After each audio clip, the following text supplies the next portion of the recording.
जय श्री कृष्णा, जय श्री राधे। मैं पंडित सोमेश कांत रविकांत दीक्षित, माँ वैष्णो माता मंदिर जबलपुर से आप सभी का अपने YouTube चैनल पर बहुत स्वागत करता हूँ।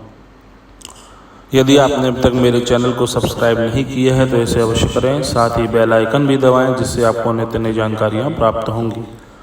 हम बात करेंगे एकादशी व्रत की। ज्येष्ठ मास शुक्ल पक्ष में एकादशी जो आती है वह निर्जला एकादशी या भीमसेनी एकादशी के नाम से प्रचलित है। इस वर्ष 10 जून 2022 को निर्जला एकादशी आ रही है। इस दिन निर्जला व्रत रखने से ही भगवान श्री हरि विष्णु की विशेष कृपा प्राप्त होती है। साथ ही इसका नाम भीमसेनी एकादशी भी है, क्योंकि भीमसेन के द्वारा यह व्रत धारण करके पूरे 12 महीनों की एकादशी का व्रत का पुण्य फल एक बार में प्राप्त किया जा सकता है। इसीलिए यह भीमसेनी एकादशी भी कहलाती है। इसकी कथा इस प्रकार आती है कि एक बार भीमसेन व्यास जी से बोले कि हे प्रभु, युधिष्ठिर, कुंती, द्रौपदी, अर्जुन, नकुल, सहदेव ये सभी एकादशी का व्रत करते हैं और उस दिन भोजन नहीं करते, परंतु मैं यह व्रत नहीं कर पाता हूँ क्योंकि मुझे भूख बहुत अधिक लगती है। मैं दान कर सकता हूँ, पूजन कर सकता हूँ, परंतु उपवास नहीं रह सकता क्योंकि मेरे पेट में वृष नामक अग्नि है। यह वृक नाम की अग्नि मेरे पेट में मुझे खाली रखने नहीं देती है। मुझे सदैव भूख बनी रहती है। जब तक मैं अन्न ना खाऊं तब तक यह शांत नहीं होती।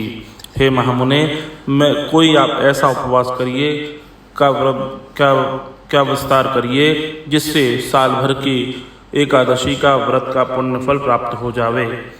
क्योंकि जो व्यक्ति एकादशी का व्रत नहीं रखता वह नरक को वास करता है। इसीलिए हे महामुने, कोई ऐसा व्रत कहें जिससे एकादशी के व्रत का पुण्य फल प्राप्त हो। परंतु व्यास जी ने कहा कि हे भीमसेन, जो एकादशी का व्रत नहीं करता वह नरक में वास करता है। इस तरह व्यास जी के वचन सुनकर भीमसेन पीपल के पत्ते की तरह कांपने लगे और डर कर बोले कि हे पितामह, मैं अब क्या करूं? मैं तो उपवास नहीं कर सकता। इसीलिए कोई ऐसा व्रत बताइए जिससे थोड़े समय में ही पुण्य फल प्राप्त होवे। तब व्यास जी बोले कि हे भीमसेन, वृष या मिथुन की संक्रांति के ज्येष्ठ मास में शुक्ल पक्ष में निर्जला एकादशी आती है। उसका यत्न पूर्वक निर्जला उपवास करना चाहिए। यह निर्जला एकादशी है, इसीलिए इस दिन जल भी ग्रहण नहीं किया जाना चाहिए। स्नान और आचमन के लिए जल का निषेध नहीं है।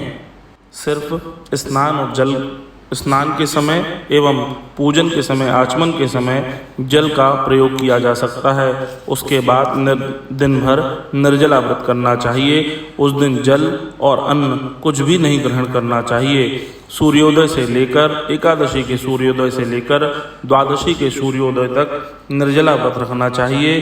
द्वादशी के दिन स्नान ध्यान करने के बाद ही एकादशी व्रत का पारण करना चाहिए। व्यास जी बोले कि हे भीमसेन, इस प्रकार व्रत करने से जो पुण्य होता है उसको सुनो। साल भर में जितनी एकादशी होती हैं उनका फल इस एकादशी के व्रत करने से मिल जाता है, इसमें कोई संदेह नहीं है। व्यास जी के द्वारा बताए गए एकादशी व्रत की महिमा के द्वारा भीमसेन ने भी निर्जला एकादशी का व्रत किया तथा उन्हें साल भर की सारी एकादशी का पुण्य फल प्राप्त हो गया और उनकी एकादशी व्रत करने से इस एकादशी का नाम भीमसेन एकादशी के नाम से भी विख्यात हो गया। तो भक्तों, इस प्रकार इस पवित्र परम पावन एकादशी का व्रत निर्जला रखना चाहिए। यह सभी पापों को दूर करने वाली एकादशी का व्रत है तथा यह एकादशी भगवान के परम पद को प्राप्त करने का एकमात्र साधन है। जय श्री कृष्णा, जय श्री राधे।